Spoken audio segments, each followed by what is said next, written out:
Okay, so we're back with our commentary on Mark, session 44. We're right in the midst of what I have probably studied the most, the Temple Act, and the last few sessions have been occasions to approach this passage.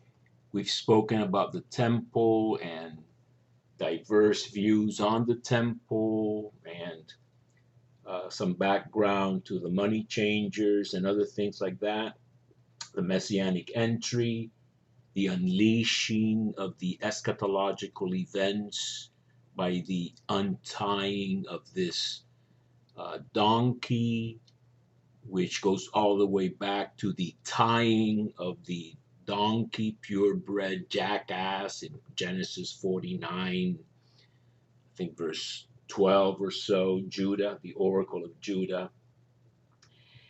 And I wanted to cover a couple of things. Jeremiah 29:17 has to do with figs, and so does Hosea. So we'll leave that for a second.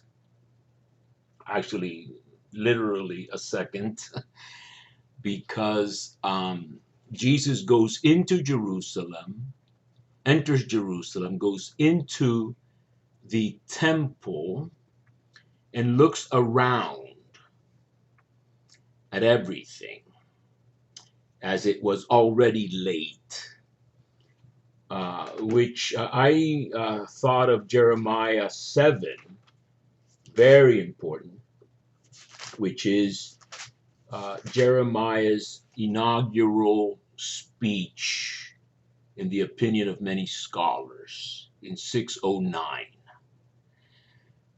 If you look at the introduction to Jeremiah, which typically is going to have Deuteronomic uh, language, ideas, notes. If you look at the superscription, as it is called, what is written before the actual body of the book itself, Jeremiah is given a 40-year ministry, meaning he would have to have begun in 627 and continued until 587, which is when the temple was destroyed, and presumably he was kidnapped, abducted to Egypt by the pro-Egyptian party, who viewed him as the pro-Babylonian party. I'm not going to get too complicated with all that, but the point being that I think his inaugural speech is in 609 in Jeremiah 7, and it is precisely the speech where he predicts the destruction of the temple. And he actually alludes to a destruction of a venerable shrine that he was very acquainted with, the shrine of Shiloh. He comes from those kinds of, let's call him Abiathar high priests or Levitical priests, not the Sadokite priests who will be opposing him. He's a defrocked, exiled priest to Anathoth, where Solomon banished the priestly school or party or group that opposed his succession. Jeremiah is no friend of this temple. And this is where Jesus is going to get the line, "You have made it a den of thieves," which is not a good translation, "a cave of bandits, violent robbers" is a much more accurate translation, even of the Greek in Mark. But anyway, I wanted to mention that because in Jeremiah 7, just around the place where, in the same verse, that Jeremiah, speaking for Yahweh, says, "Have you turned into a cave of bandits uh, in your eyes, this house that is called by my name." Very Deuteronomic language. The name dwells in the temple. In the priestly or Sadducite school, the glory dwells in the temple. In any case, God has a lieutenant, a placeholder that he delegates for real presence in the temple. He himself is in the heavens, and the heavens of heavens can't contain him, etc., says Solomon when he dedicates the temple in 1 Kings 8. But after saying this, "Have you turned into a cave of bandits, this house which is called by my name? I have well seen it. I have well seen it." So that there's some sort of echo here of Jesus looking around at everything when he enters the temple. Then he leaves because it's late. But the reason for that is really that Mark, alone of all the evangelists, wants to sandwich in the temple act by the fig tree. I call it a type of fig Newton instead of a sandwich. In other words, Mark has divided up or interrupted Jesus' entry into Jerusalem, into the temple, and then the temple act, as in the other Gospels. He's wanted to splice that, cut that, sever that, so that he can insert part one of the fig tree. Then the temple act comes. Then the second part of the fig Newton, if you will, or the fig tree. It's a fig Newton in reverse because the fig is fig, temple, fig, rather than otherwise. So he's wanted to have this incident of the fig tree first. It'll provide the interpretive key to what Jesus does in the temple. And it is not a cleaning of the temple to make it an adequate space for prayer or for teaching or anything like that. It is a portent of the destruction of the temple that he is going to explicitly predict in 13:2. Not a stone upon a stone shall remain that will not be destroyed. Which really signals, and I'm going to be a little bit more expansive in these sessions now, because this is now the heart, I think, for me, of the gospel.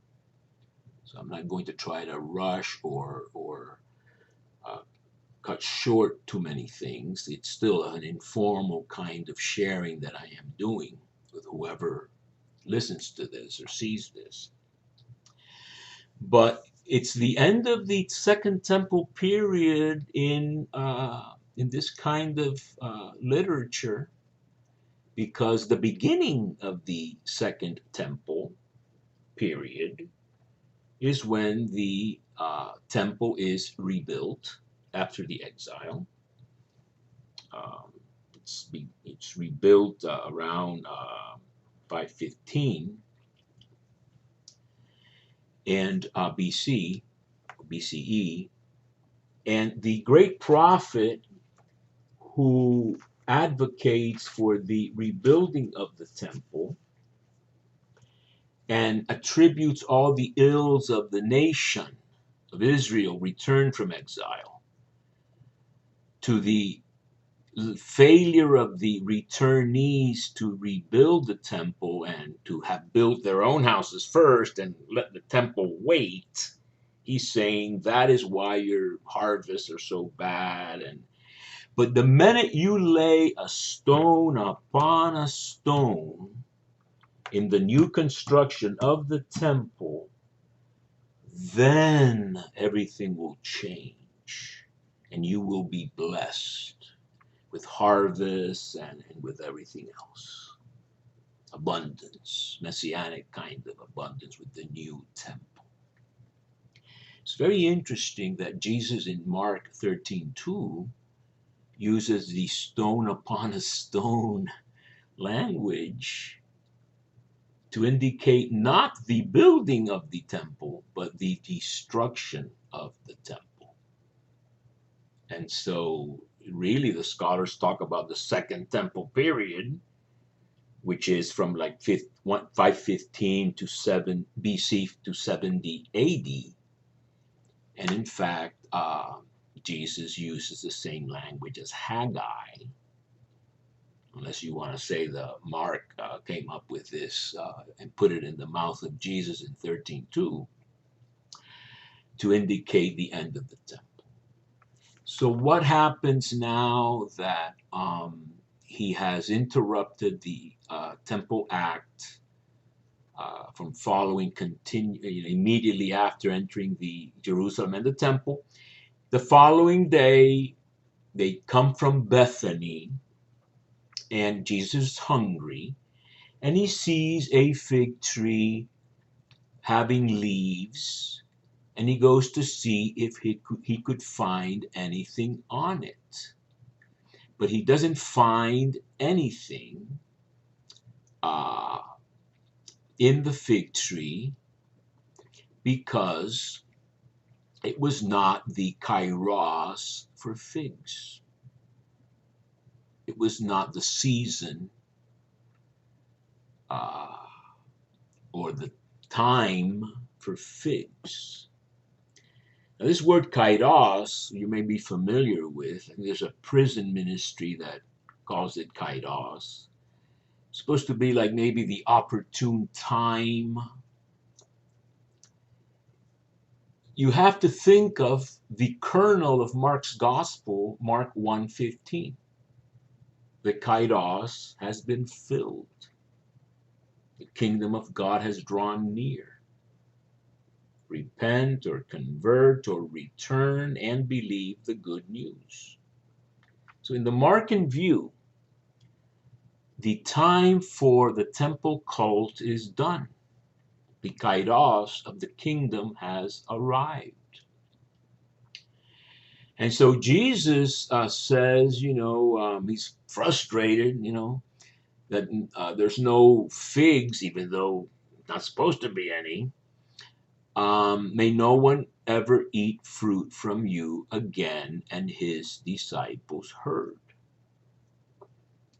So that, I heard Harvey Cox years ago in Cambridge, Massachusetts, say that Jesus was frustrated and angry, and he took it out on the tree, sort of like kicking your dog or something, instead of lashing out on humans. But that's totally disregarded. That's another era of biblical studies. Not that Harvey Cox was specifically a Bible scholar, although he was very well versed.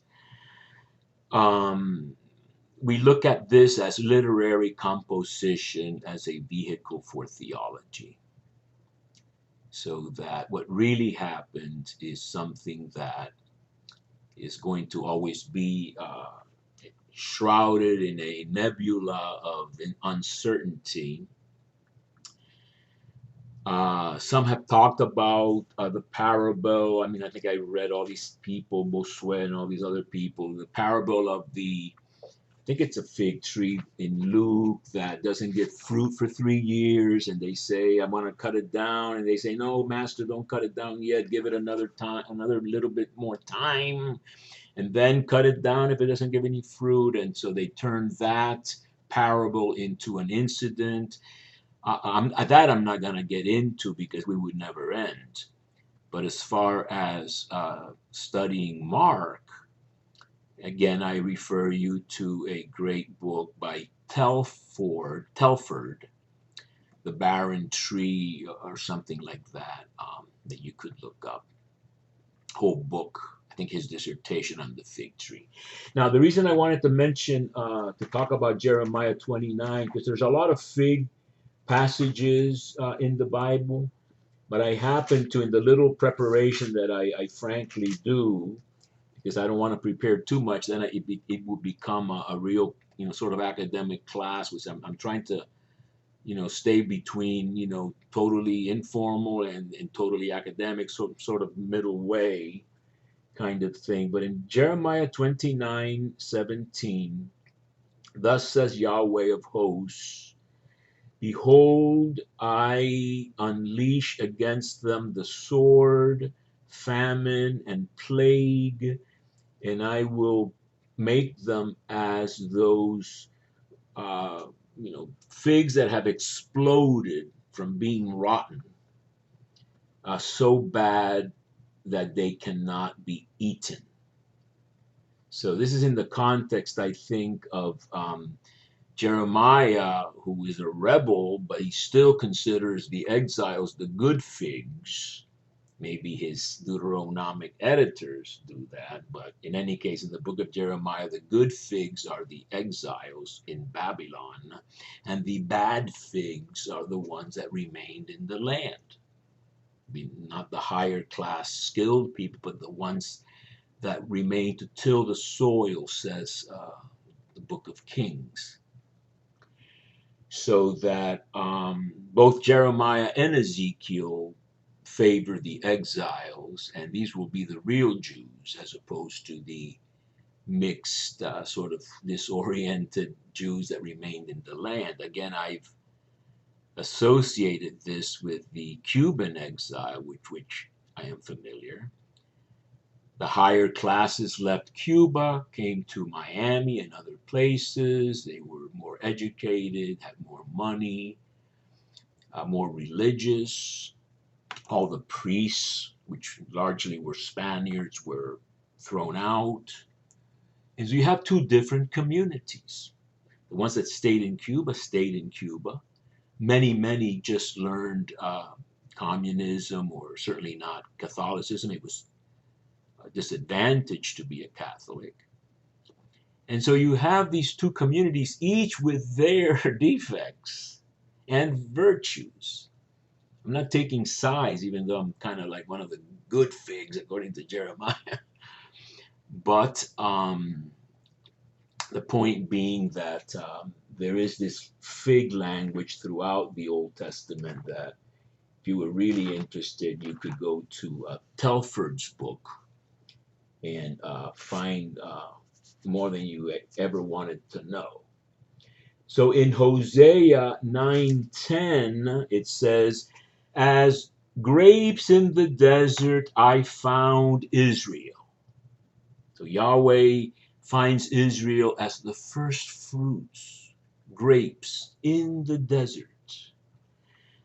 As the first fruits of a fig tree, I saw your fathers.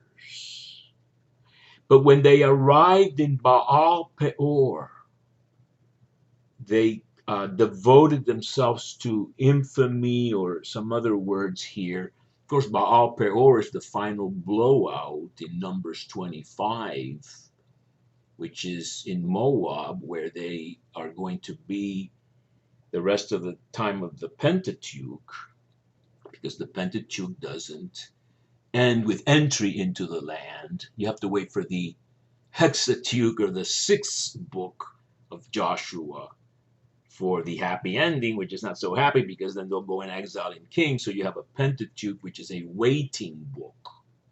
So the Deuteronomy, the last book of the Pentateuch, is a waiting book. And we'll have to wait for next time, because I'm almost at 20 minutes, and we'll have to stop there.